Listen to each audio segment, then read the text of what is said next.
where my world was a very predictable world. I was kind of a type A, overachiever, perfectionist type personality, and got straight A's and did well in athletics and made my way through grad school, all kind of as I had planned, as we're just really in that spot of setting up our adult life. I had just gotten my first professional job. My husband was working through grad school. We just bought a house. We've got these two beautiful little boys. And so the life that I had dreamed of and the family life and the work life was just really starting to take shape.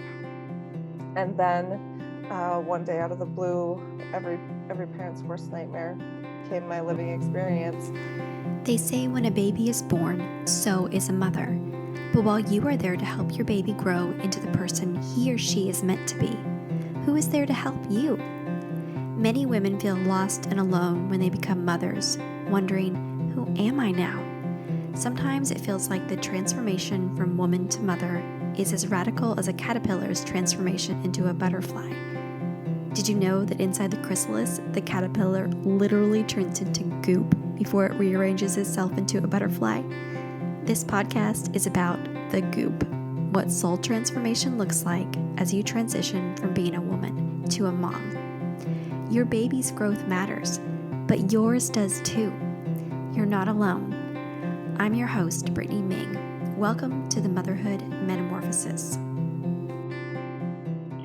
Welcome everyone to this episode of the Motherhood Metamorphosis. I'm your host, Brittany Ming, and today we're talking to Brianne Edwards.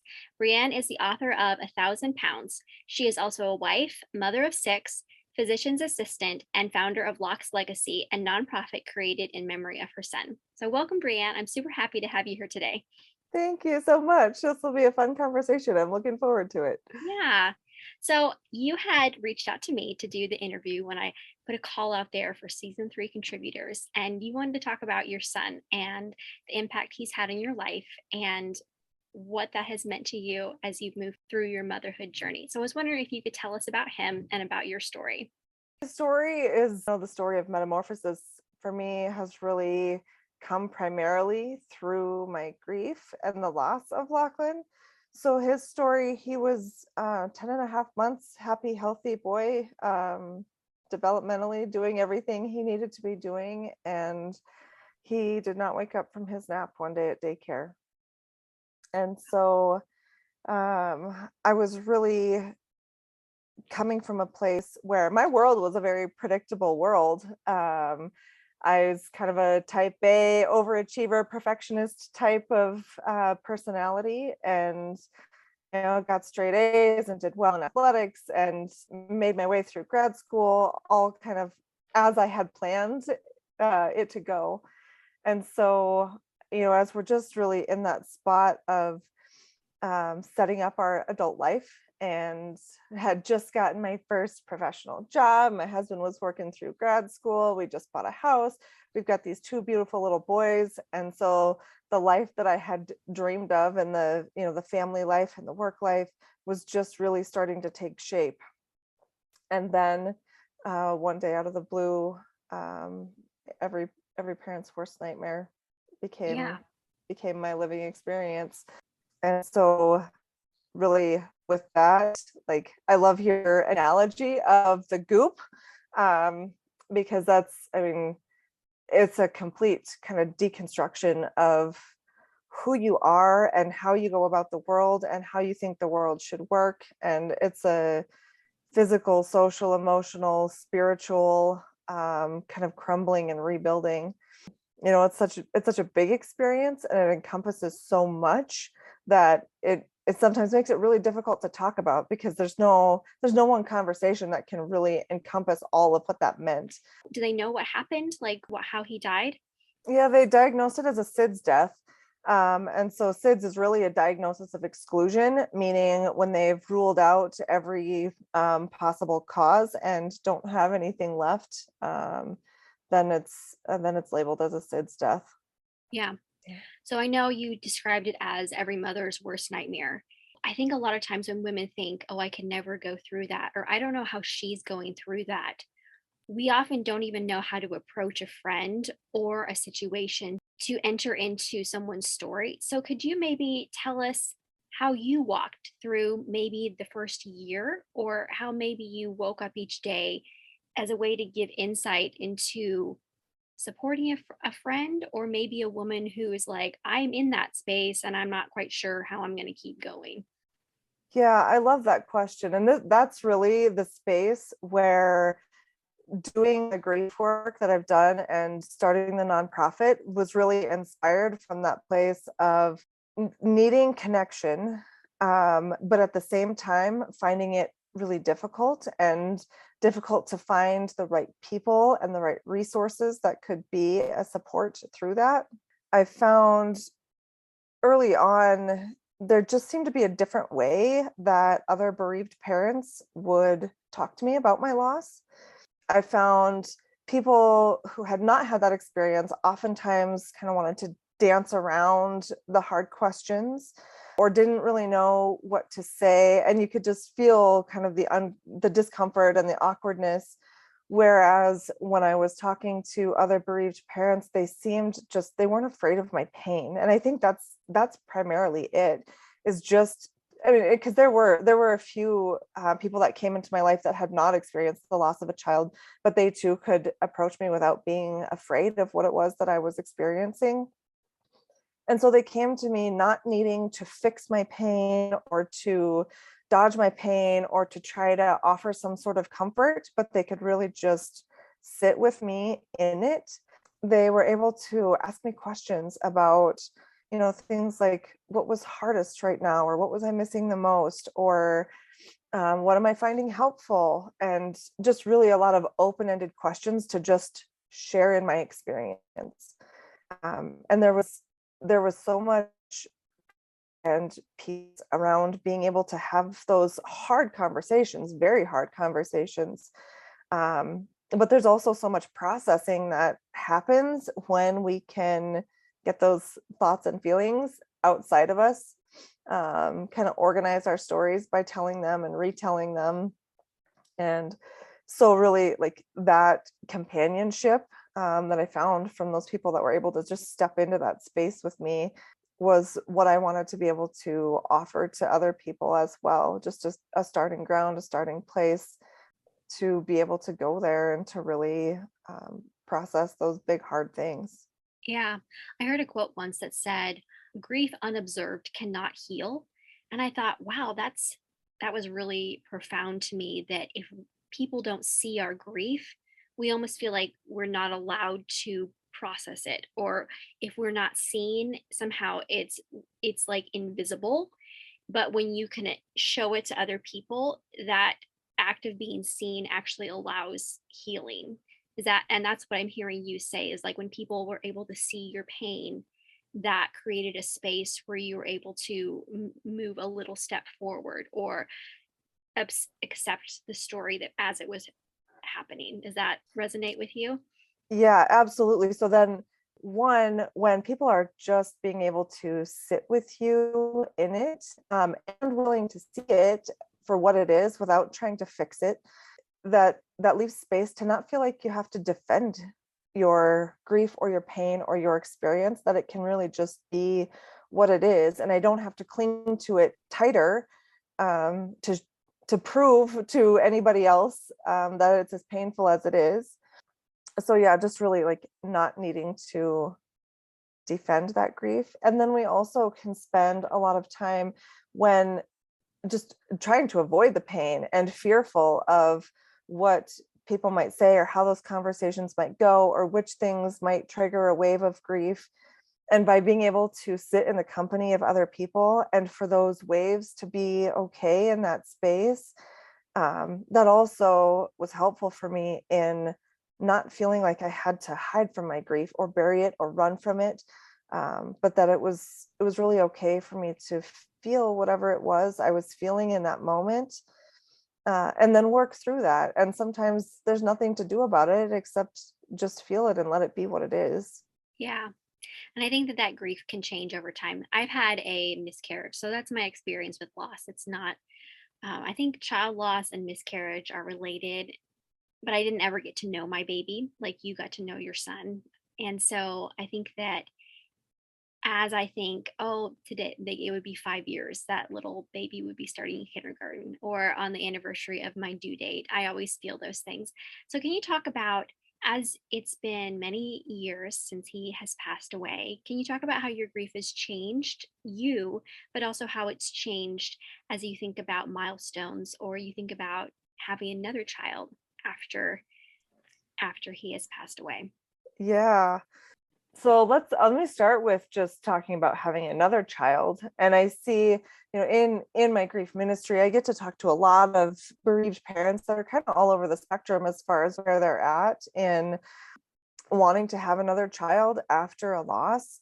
Some are want to have another child right away. I ended up falling on the other end of that spectrum, and I was just petrified of at first just knowing that having another child meant that I was putting my heart at risk again for being broken like that. And if it wasn't SIDS, why not a cancer diagnosis or a kid that darts into the street when you look the other way? And like the unpredictability and lack of control and really what we have was just overwhelming for me for a long time. I can kind of laugh at it now, but for a while I was like searching desperately for statistics on how many parents have to bury a child, and how many children die before their parents do, whether that's as an infant or whether that's in adulthood. It didn't really matter. I knew like that heartbreak would be the similar kind of crushing experience. And when I wasn't really finding much, I started scouring obituaries to read every obituary and read whether they were survived by or preceded in death by their parents. And that didn't end up being particularly fruitful in calming my heart either. But eventually I came to the spot where, just thinking through Lach's life and what he meant to me, and knowing the heartache that I was experiencing, like if in hindsight I got to choose, would I have Lachlan as part of my life, even if that meant I have to experience this pain, or would I choose not to have him so I didn't have to feel that? Like, you don't even have to think about that. Like, of course I would take him for every second I can have him. And finally, that was the piece that helped me, like, okay, if I felt that way, if I feel that way about Lachlan, I would feel that way about another child too, and another child will be worth the risk.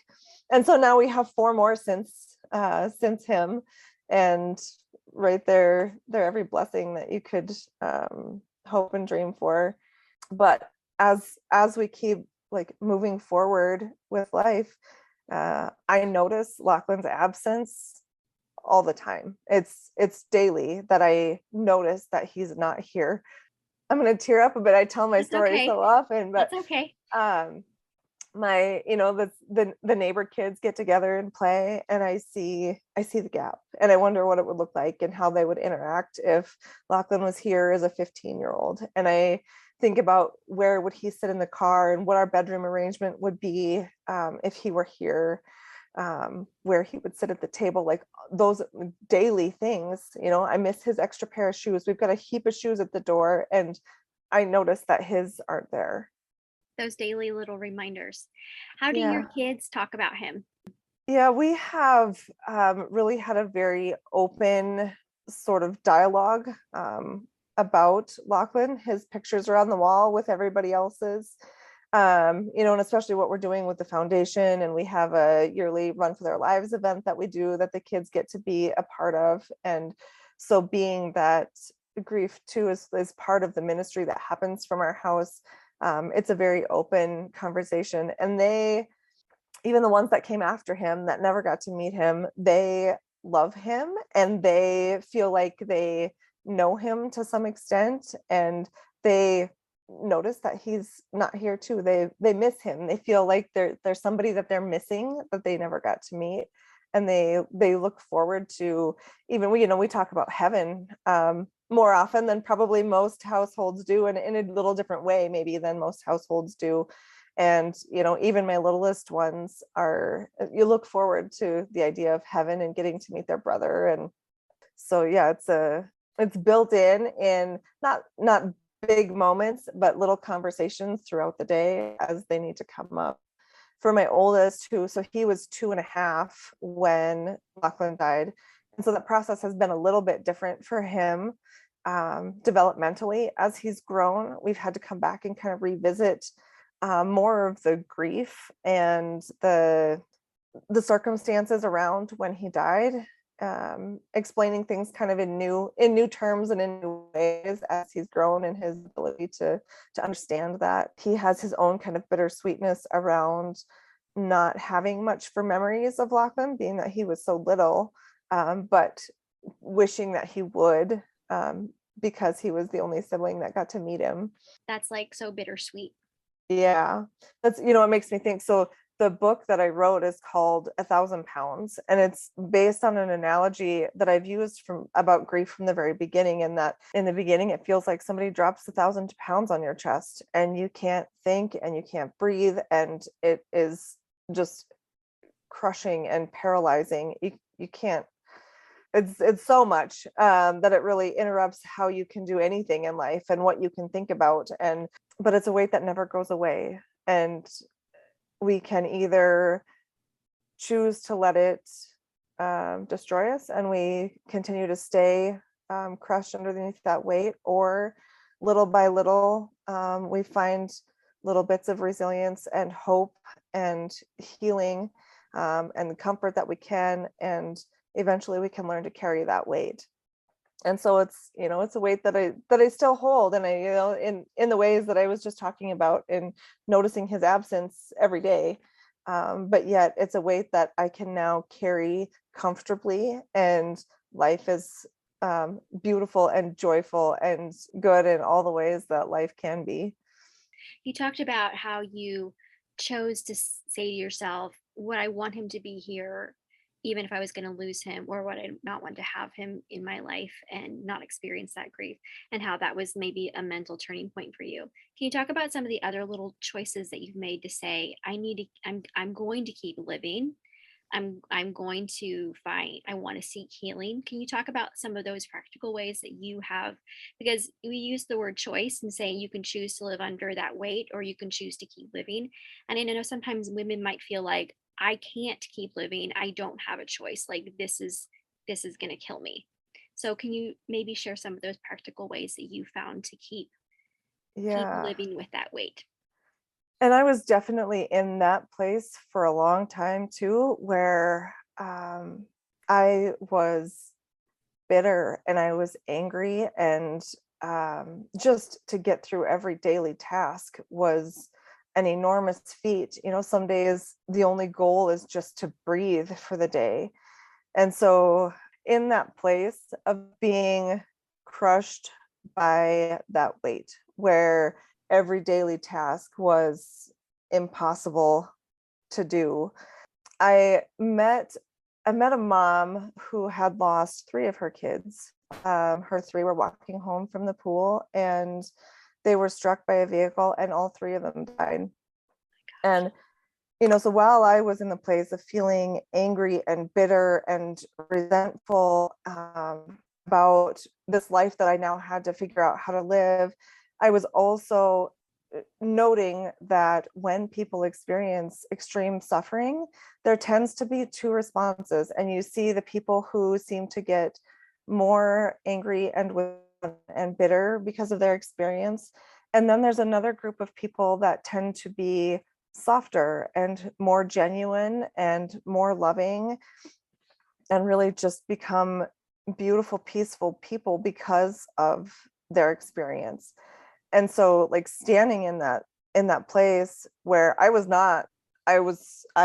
like I was following that path that I really did not want to be on, but I had no idea, like, how do you find the other way? Like, how do you find peace, and how do you find joy from this place right here? And so in meeting that mama, one of the things I was asking her is like, how long am I going to feel this way, and how long until it starts to get better? That was my experience with suffering before, is that just give it enough time and it softens, and it's something that tends to take care of itself. And she just was reminding me that this wasn't a weight that was going to go away. And so seeing her and her like authenticity and really recognizing in a new way that I was going to have to learn to live with this grief. It wasn't going to go away. So from here, not expecting it to go away and not expecting it to get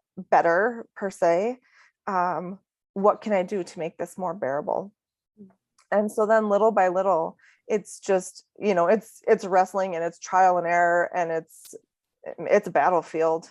But to keep day after day just seeking the little lights of hope, and where do I find little bits of comfort, and which things tend to make me feel a little bit more peaceful, and then just in micro movements at a time, finally finding that place where I can say I've found those things, and I live in a much more peaceful space. That was the primary like prayer and plea God a long time, was just like, I can't live in this chaos within me. I need to help me find peace. And now I'm in that place a little bit at a time where I can say that I still carry that grief, but it's in a much more peaceful place. Yeah.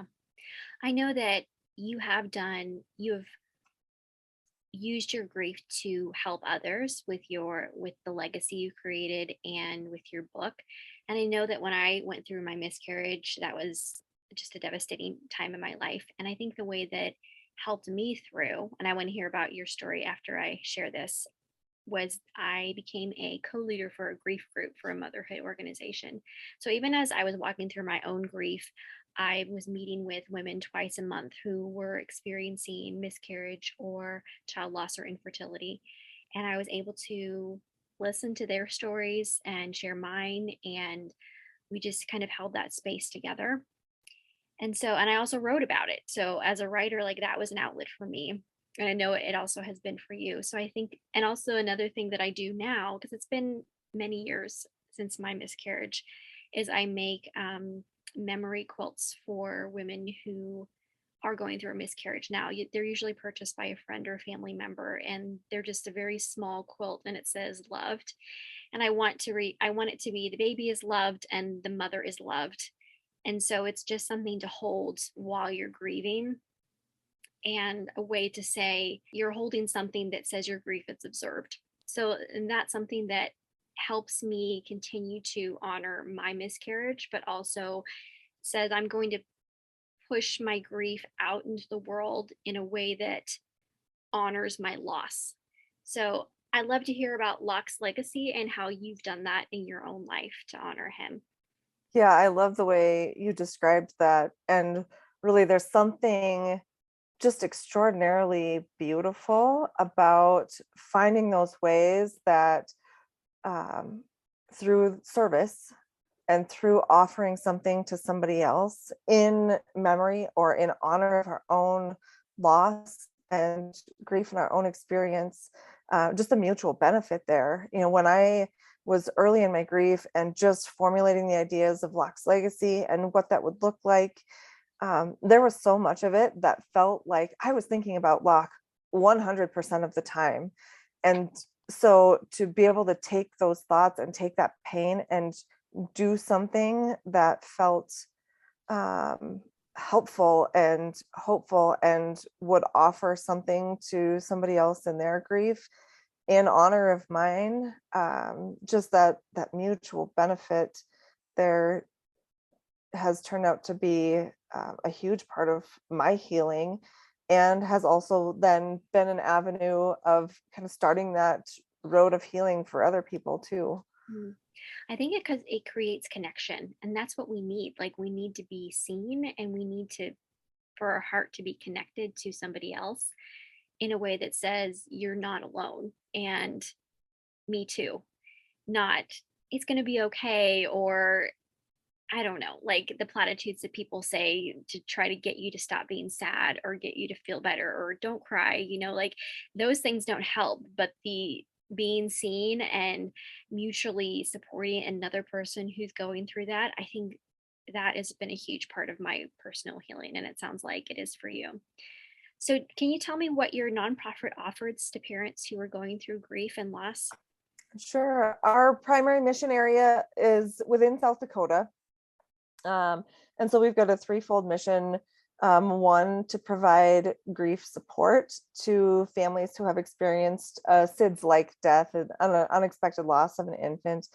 We've got care packages that we send to those families, and we have a Run for Their Lives event that we do as a place to like gather as a community and to honor those losses on Mother's Day. And then two, we have a goal to provide some SIDS and safe sleep awareness, hopefully to help minimize the risk of other parents even having to walk that road. And then three, get to use some of our funds to help fund some SIDS related research. So, tell me about who you are on the other side of this story. Like, what do you think your biggest struggles have been, and what do you think the strengths you gained as a woman? Oh, yeah, that's a big question too, but so good. It's harder to define the process as it's happening. It's hard to see what is becoming of it, like while it's underway. But now, sitting where I am 14 years after the death of my son, I can look back and I can see those differences. And you see it repeatedly with bereaved parents. So many say that they are different people after their loss than they were beforehand. For myself and for a lot of bereaved parents, find that just empathy and the ability to empathize with other people's like suffering and experiences has grown tremendously. I'm no longer afraid to hear people's hard stories, which, at one point I was one of those people that when something hard happened, it's not that I didn't care, but I didn't know what to say and I didn't know how to be there with them in that. And so my capacity for that, to encounter what's hard in other people's stories, has changed dramatically. I have made new room for uncertainty and really for the things that I don't have control over, which was a big shift in my way of being from my type A predictable perfectionist beginnings. I have learned much better boundaries in being able to take care of what I need for myself and for my family, even when that's not necessarily what other people are looking for from me. And so to really just be like centered and grounded and confident in taking care of my own needs, my own emotional needs, my own time and space needs, and that of what my family needs, and really that for that to be primary, and then be able to give from there. I'm better at being present to my family. Before Lach died, my head was always spinning about where I needed to go next and what I needed to do. And rarely did I ever just let myself be just present to the moment and enjoying it for what it was. And knowing in a new way how fleeting life can be, really just to soak up as many ordinary moments as I can, is a new like priority, and something, it's a skill that has been gradually learned, but something that I've still got plenty of room. I've still got plenty of growth to do there too, but I'm much better at it than I once was. I find myself a lot less worried about the little stuff, little disagreements, and just all of the little things that can ruffle us in daily life and in our relationships and what we worry about with our kids. I find I'm just less worried about a lot of the things that took my time and attention beforehand, knowing in a new way what really matters, and the love and the relationships that we have, and how fleeting they can be. Those are really poignant, and I love how you reflect on that. So thank you for sharing that. So our last question is usually, what would you tell another woman who's walking the same path as you did? And I think that our whole conversation has related to that. So I was wondering if we could switch it up a bit. And what would you tell the friend of a woman who's going through a loss? How to support that person? Oh, that's a beautiful question. One, to be patient. I know, I've been on the other side of it now too, when somebody I love is grieving and going through something hard. And it's so hard to see someone that you love in pain and not want to fix it. And to feel like they're not moving forward as they should be. But if you can really understand that this really is a metamorphosis, and it's a long stretch of goop as they're trying to figure out how to arrange the new pieces and perspectives that come with this life. So one, yeah, just patience and gentleness, coming to the relationship, not wanting to fix it or make it better, but just to stand beside, just to crawl in the hole next to your loved one that's grieving, and just be present with them in that. Ask open-ended questions. What makes it harder? What helps? What do you miss the most? What's meaningful to you right now? And just sharing in that. Yeah, not being afraid to say, like, I'm going to say their name, or I'm going to say, how are you really doing today? And just leaving that space open for them to have the honest answer. Yeah, grief is so there's such a variety in how people grieve, and which things are helpful and which things are not. And there's some of the things that people say that for one person they appreciate that and it can be comforting, and then the next person finds that really hard to absorb. And so even just coming with the vulnerability of, I don't know what to say and I don't know what to do, but I love you and I want to be here with you, and asking those questions. What can I do that helps? Which things are hard for you to hear? Which things can I do that would be helpful? And then just really being receptive to that. Really good advice. So thanks for sharing that. So this has been, a tender conversation we've had today. So I feel like moving into our rapid fire questions often feels jolting, but also I think can provide some levity to the end of our conversation. So I wanted to do these rapid fires with you and get to know you a little bit more. So are you ready?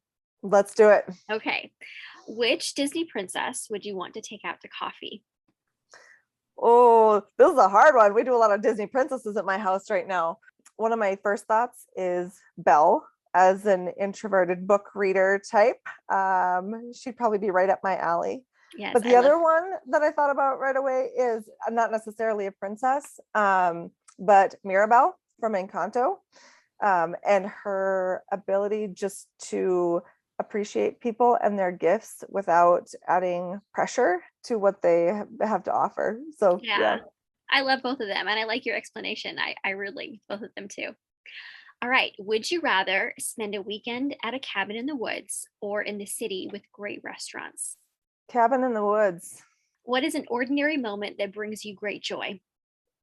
The dinner table, when we can sit down as a family all in one space, and the kids are enjoying each other, and we have a family game of the kids, say, hey, Daddy, see if you can make me laugh. And so then in ordinary moments of enjoying each other's presence around the table. That's great. I love that. Coffee or tea? Coffee, hands down. Yeah, I feel like coffee is going to be a popular one on this one. Last show you binged and loved? I don't watch a ton of TV. One of the last ones actually was The Chosen. That series is very well done, and beautifully highlights kind of the humanity of both Jesus and the disciples. That's on so YouTube, love that right? one. Yeah. You can find it in a lot of different places, but it's a crowd-funded project. And I've watched a few episodes, but I want to watch the whole thing, so I'll have to get back into that. All right, go-to book, fiction or nonfiction? Nonfiction. When you were 5 years old, what did you want to be when you grew up? I would suppose at that point in my life, I wanted to be a teacher like my mama. That's great. What are you looking forward to? With this book launch, so just launched a book, 1,000 Pounds, and just about 3 weeks ago. And so it's in a new phase of just being sent out into the world. And it's just been a wonder to watch how people are receiving it and sharing it. And so I'm just really looking forward to seeing what happens with it, to see what God does with it. Yeah, that's wonderful. I'm excited for you. All right, last one. Finish this sentence. Motherhood is everything at once. That's wonderful. I love that. Everything at once. 100%. Right? Where can we find you online, Brianne? I've got a new author page that I just set up. It's at Brianne Edwards Author on Facebook, or I've got pages at Lach's Legacy, both on Facebook and on Instagram. The website for the foundation is lachslegacy.org. So that's LACHSLEGACY.org. And then if you're curious about the book, actually, we've got a website set up for that with a sample of the first chapter. There's also downloadable journal prompts that come with it. And that's at 1000poundsbook.com. I will definitely be sharing that. And I'm so excited. I can't wait to see how your book progresses and to share it with everybody, because I think it's going to be really special for resource for women and for any parent who's grieving. So thanks for sharing that with us. Yeah, thanks for having me. Thank you so much for listening to this episode of the Motherhood Metamorphosis. If you've enjoyed this episode, please hit the thumbs up and subscribe to this channel so you never miss an episode. Next, tell your friends. Podcasts are a slow growth type of social media, so promo works best when it's from person to person. If you know another mom who's in the goop right now, send her a text of encouragement and the link to the episode that is speaking to your heart right now. If you have a story about your own matrescence, the physical, emotional, hormonal, and social transition that occurs when someone becomes a mother, please leave a comment below. I want this channel to be a place where women can build community about the challenges and joys of their own motherhood metamorphosis. Thank you so much for listening today. I hope it encouraged you and gave you some good food for thought. If you ever have any questions, comments, or you'd like to reach out to me personally, you can email me at brittanyaming@gmail.com.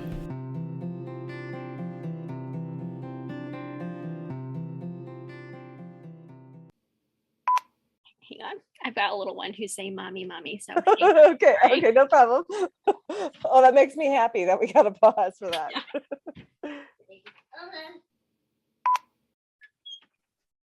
Okay. She also only took an hour and a half nap today, and she usually takes a 3-hour nap. So she's all kinds of goings on right now. So yeah, that's really that brings me joy. That's just 30 seconds before we logged on. I had told the kids, okay, I'm gonna go tuck away and do this interview. And I think every single interview a kid interrupts. I have that in blue. I don't know if you listened to very many where the bloopers were kids interrupting. Funny. I know. You want to say hi really quick? Okay. You say hi. Hi. All right. You need to go back in the living room, okay? Can you go back in the living room? And I'll come out and visit you in just a second, okay? I know. All right, listen, I'm almost We're done. getting close to done. I know. It's hard when mama's tied up, isn't it? Yep. Can you go sit on my bed for a couple minutes, please? Okay, I need you to go sit on my bed. All right. Do you want to have some chocolate milk? Or do you want a snack? Okay, I'll be right back. Sorry. Okay. You're gonna have some work to do on editing for this one. I know. Okay, I'm sorry. It's okay. This is I think the most interruptions I've ever had during a podcast interview. So you have won the prize on that one.